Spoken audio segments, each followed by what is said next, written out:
So just a quick round around the boat here. So I'm showing you, figured out how to strap the Starlink. I think this is gonna hold actually. We'll see. As you can see, the secondary anchor is still on deck. I still haven't deployed it. The wind direction is more steady. Yesterday was kind of whirling around. That's why I didn't deploy it. The main anchor is gonna hold just fine, but it's trouble to put that thing down, so I'm still holding on it.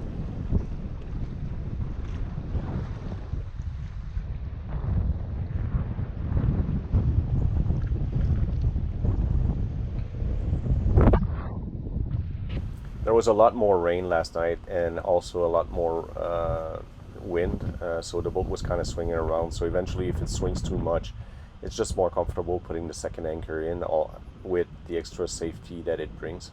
So right now, these are the conditions, so it's actually not bad. Like, it's kind of lame and tame conditions. All right, so we're still anchored in Ensenada Cardonal.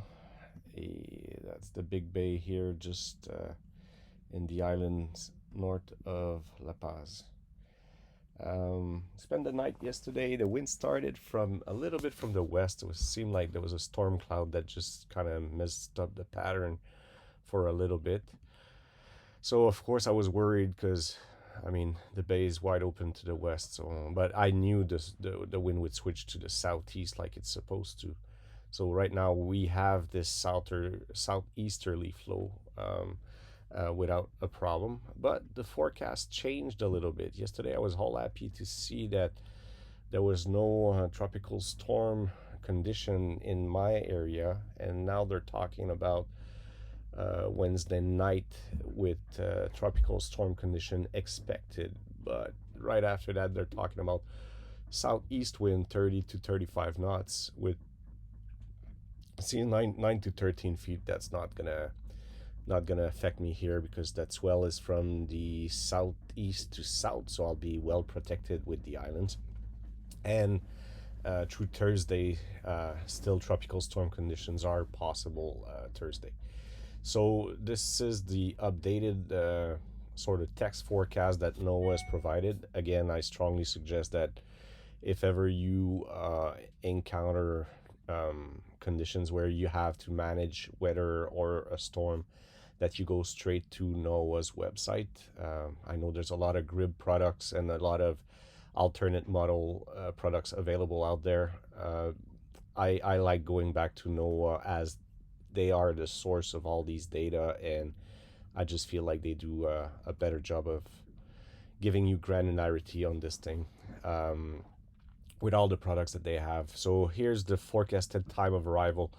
So here, this is my line here. This is where I'm gonna be. And so 8 p.m. Tuesday, it's gonna start on the peninsula, and eventually it's gonna get to me at about 2 a.m. Tonight, and 8 a.m. tonight. It's gonna be a bit more north. So that's a useful product because it gives you like the expected time of arrival. Now, if you look at the other products that NOAA gives us, let's make sure that this is the updated one. Thank you, Starlink, again. So see, the storm is here, and these are wind velocity probabilities. So when you look at this dark green here, that band, they're talking 5 to 10% probability that you'll have tropical force wind. So that's 1 minute averaging more than 39 miles per hour. It's very important all the time to read those captions, and this is why I'm saying that you need to pick a forecasting tool and stick with it, because you become accustomed to these fine prints here, and you instantly, when you look at the picture, you know what this means to you. So, and because NOAA is actually the source of these information, that's why I'm suggesting to anybody that's boating or anybody that has to deal with weather to just go straight to the source. See, I'm looking at a potential 10 to 20%. I'm in this zone right there. This is the La Paz Bay, and these are the islands up north. So I'm looking at 10 to 20% possibility of tropical force wind for my zone for this area.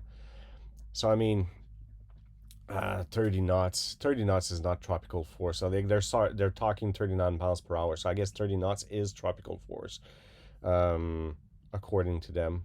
Uh, I just know for myself that 30 knots, 35 knots at anchor is something that, again, I'm confident my rig is gonna hold, like my anchoring rig and all that kind of stuff. I still haven't. I'll show you images of that. I still haven't deployed a second anchor, just because the wind was too twisty yesterday.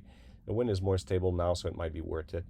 So again, you see the storm trajectory here. The blue part here is tropical storm watch warning. So they're telling you the storm is coming, and this is the yellow part here is a watch. So these area here, the Loreto and all that kind of stuff. So it looks like, you know, I'll be in what that storm now. The center of the storm is kind of far away and will stay far away from me, according to that cone. And this is like, this is so, in my experience anyway. For the last 9 years I've been navigating, the NOAA models have been so reliable for me that, I put that in the bank. Like, this is what this storm is gonna do, with little bits of differences here and there.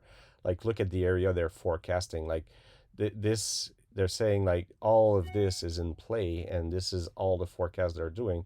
This is the size of Texas here. So I mean, they're forecasting an area that's the size of Texas.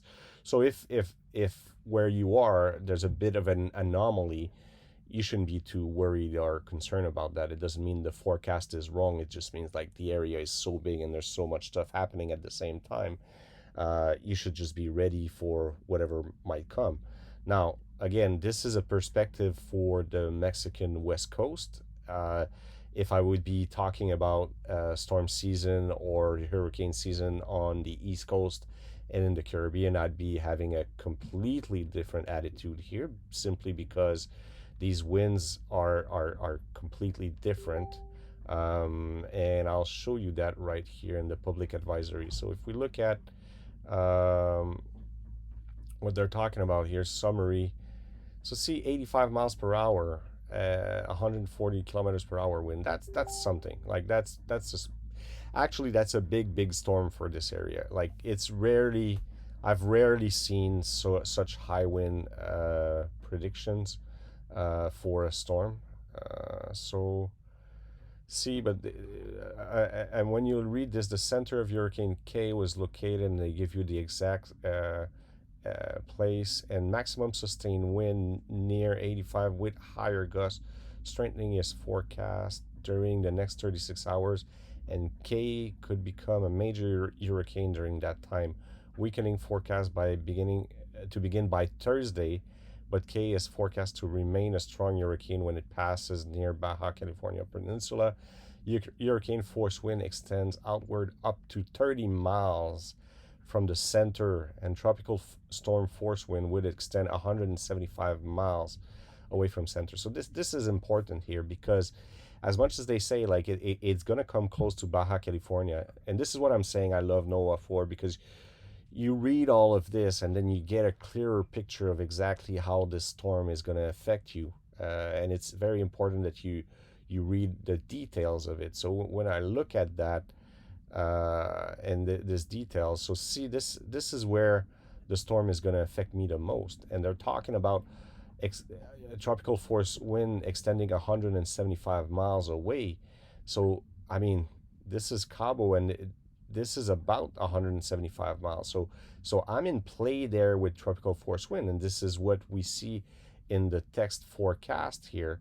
But tropical force wind is defined by 39 miles per hour, and the 85 miles per hour wind, that is way more wind. Like, it's not like from 39 to 85. Again, remember, this is an exponential sort of power curve.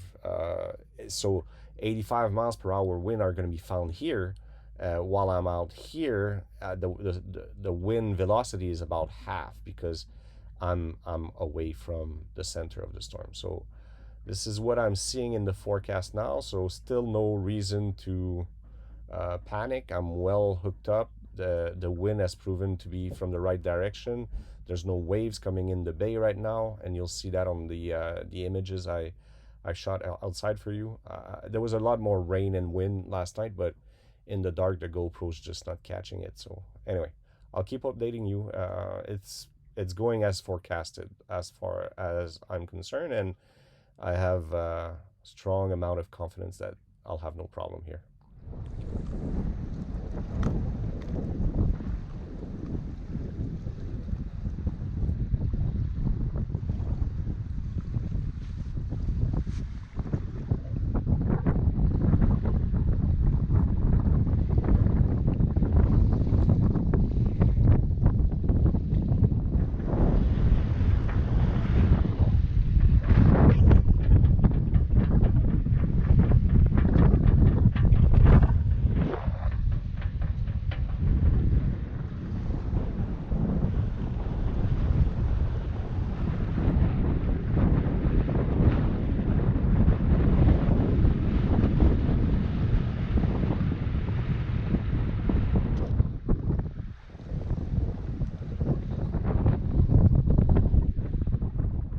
You can see that I put a strap on that outhole line from my main, because that line was bashing on the boom and making noise for nothing. So I just strapped it down. So now I'm hearing just the wind whirling around.